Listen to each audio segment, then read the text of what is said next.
আসসালামু আলাইকুম। তো আলহামদুলিল্লাহ আমার দেশি কবুতরটা আবার ডিম পারছে। গত কয়েকদিন আগে একটা ডিম পারছিল। তো আমি ওই ডিম দুইটাকে ফালাই দিছিলাম যাতে করে বাচ্চা না ফুটায়। তাই এর আগেও একবার বাচ্চা করছিল। তো ওই বাচ্চাটা আসলে একটা বাচ্চা মারা গেছিলো আর একটা বাচ্চা ছিল, ওই একজনকে আমি দিয়ে দিছিলাম আর কি। তো ওরা দেখেন আবার আজকে একটা ডিম পারছে, আশা করি কালকের ভিতরে হয়তো আরেকটা ডিম পারবে। তো আমি জোড়াটা বিক্রি করে দিব।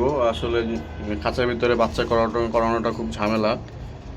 নিয়মিত যত্ন নিতে হয় এবং অনেক খাবার দিতে হয়, আর আসলে ওইভাবে সময় দিতে পারি না। তো এই জন্য আসলে বিক্রি করে দিব। আর মশাতে প্রচণ্ড কামড় দেয়, ওই জন্য বাচ্চা থেকে দেখা যায় গোটা টোটা হয়।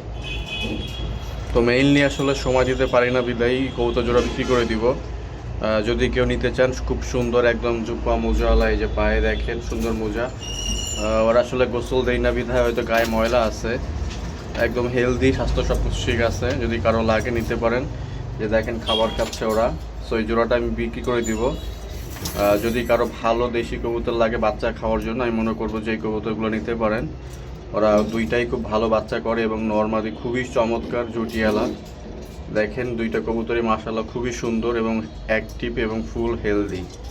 তো যদি কারো লাগে নিতে পারেন, দাম আলোচনা সাপেক্ষে। কবুতর জোড়াটা নটটা খুব ভালো ডাকে, আশা করি আপনাদের পছন্দ হবে। তো যদি কারো লাগে অবশ্যই জানাবেন। ধন্যবাদ সবাইকে। আসসালামু আলাইকুম।